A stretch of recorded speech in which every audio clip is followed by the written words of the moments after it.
po kami sa medics mga amigo, emergency.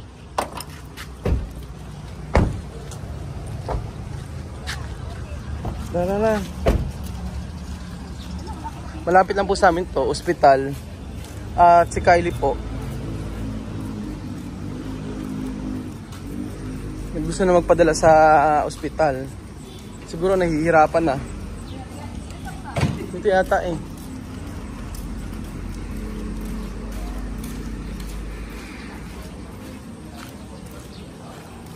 Ang video.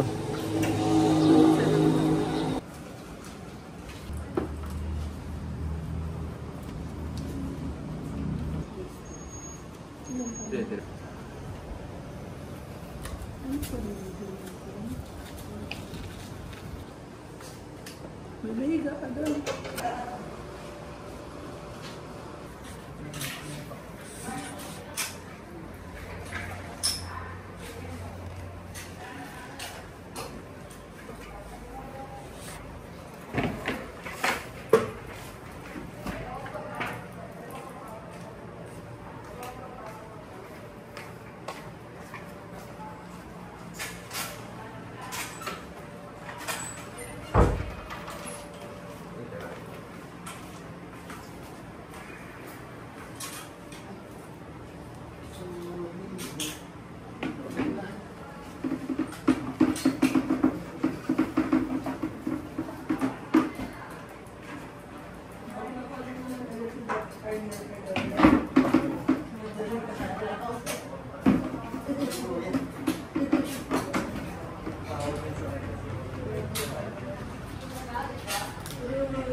Ganda pala tinatawagin ng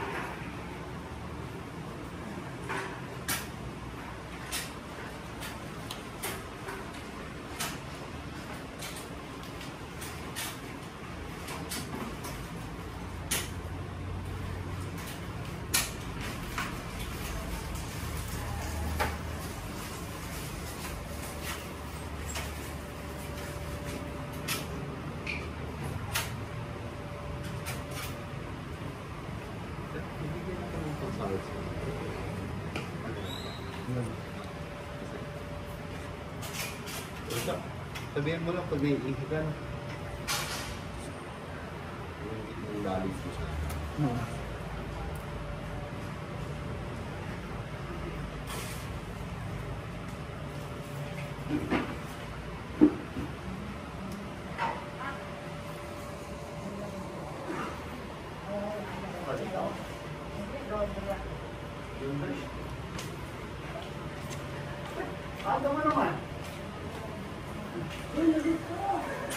Pag naiihi ka, ihi ka, no? Tapos yung, kunyari umihi ka, yung sa gitnang ihi mo, yun ang ilalagay mo, no?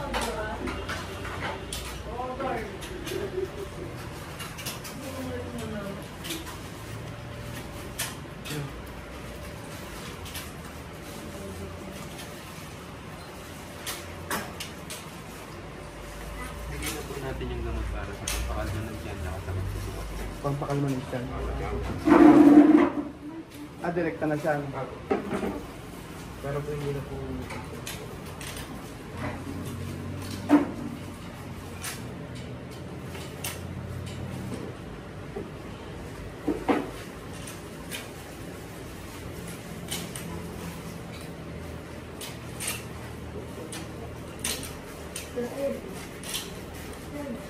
Inano na, sinaksakan nga, tama ka, sinaksakan ng gamot na pampakalma. Yung tiyan. Tapos dinextrose. Dinextrose siya? Oo. Bakit ilang beses ba siya nagsuka? Marami. Siguro, baka para hindi manghina. Madedehydrate. Madedehydrate, oh. Kasi kaninang madaling araw, alas 3 mahigit, sumuka. Ang daming isinuka. Tapos, hindi na kami nakatulog. Tapos, bandang mga alas 3, sumuka uli. Ang dami niya sinuka, yung mga kanin buo-buo pa. Yun ang tunawan. Pero yung kagabi, ang kinain kasi kagabi, french fries. Tapos, nung nung gabi, maaga natulog, kumain din ng kare-kare. Siguro baka may empacho, merong natirang hindi mailabas. Ngayon naman, susuka ngayong umaga, tubig na lang. Acid na lang, usually naman ganun yan, di ba? Sasaksakan lang ng pampakalma sa tiyan, tapos okay na. Extras pala siya. Oo. Mainam kasi talaga pa-check up. Tinatanong ko nga kanina kung gusto mo baka ako tayo, emergency na. Kasi baka nanghihina na. Hindi lang naman isang beses, dalawang beses sumukay. Matagal na, maraming beses sumukay. Tapos ngayong umaga, uminom ng tubig, yung tubig na iniinom, sinusuka din. Nangyari na yan sa kanya dati, mahina siya sa ganyan. Diyan siya lagi. Nung dati naman, nung bata siya, yung pakwan naman. Sinubukan ko ng pakwan na medyo luma na. Matagal na sa rep. Ganun din, ganyan din yung niya. Dapat pala kapag kumakain sa'yo, uuwiin niyang mabuti. Oo, ang bilis kasi malakas siya kumain. Kaya lang siguro pagka hindi masyadong nangunguya yung pagkain. Ngayon lang uli yan, nung bata siya, dati ganoon. Oo. Mainam kasi kako ipa-check up. Pagka nasa bahay lang tapos suka ng suka, hindi okay yun. Baka mamaya hindi mapapanatag, tsaka dehydrate kapag ganoon. Tapos hindi naman kumakain tubig lang sinusuka din. Oo. Nandito po kami ngayon sa may Aluwa ba ito? Aluwa, malapit sa ospital. Malapit sa bahay namin sa ospital, ang ospital. Malapit lang sa bahay namin. Bago tong ospital na to, tapos okay naman. Dito ka nanganak, di ba? Oo, dito. Ngayong araw din na to. Ayong araw? Oo, sa bahay na galing na. Birthday ni Amari, 1 year. Ngayon din daw pala nanganak si Princess last year. Ngayong araw din. Okay naman dito no? Okay naman dito. Kasi mayroon malapit sa atin. Ito malapit. Kasi meron pong ospital doon sa may Gapan. Malayo pa. Ito napakalapit. Matagal pa yung mga doktor. Oo, dito napakabilis Kaso hindi alam siya ng pasyente dito no? Marami din pasyente?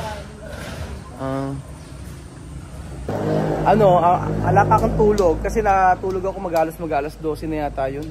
Tapos nagising ako alas 3 kasi nga sumusuka si Kylie.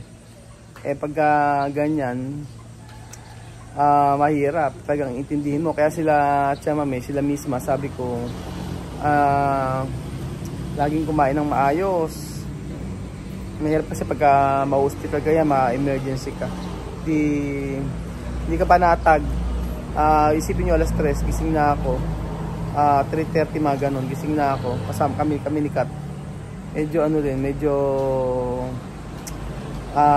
kinakabahan ka kasi syempre matagal ka na sa abroad tapos hindi mo naman alam. Kaya si Kat, pagka ganyan may mga sakit yung mga bata na aawa din ako kasi mag-isa lang. Tsaka yung mag-isa lang siya, nanay niya matanda na.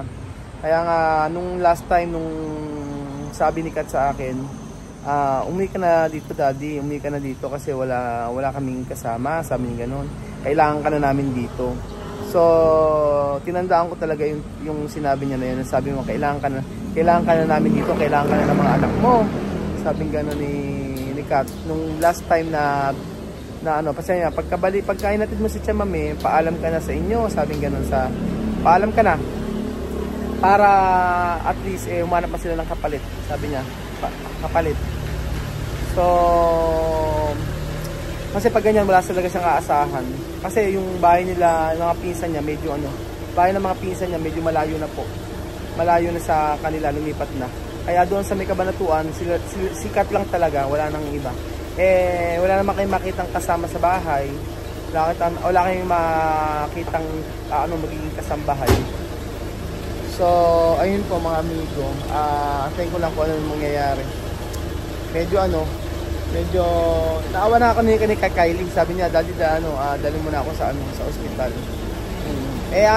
Clinic ka sana, kaso nga lang sarado pa, napakaaga pa dito. Mag-aalas 7 pa lang. Malamang yan hindi natunawan. Di ba kari-kari lang yung kinain? Hindi na ako kagabi. Hindi ka naman nanghina. Hindi ka na nasusuka.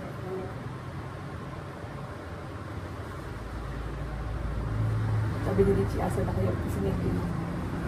Wala na yan, kasi yung gamot na yun, okay na yun. Hindi ka ba, nakatulog ka ba?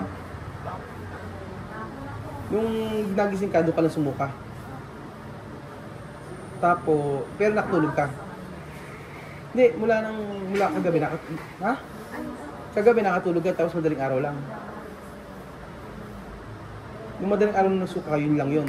Pero nakatulog ka. Tapusin lang yan, okay na yun. Kaya sa hospital, kung tubesti. Vomitar. A las 3 de madrugada, yo al hospital. Después, cuando ella despertar, habla, mamá, mi vientre duele. Después vomitar, mucho comida, salir ayer. Yo no sé qué clase de comida. ¿Por qué? Pero tú no vomitar.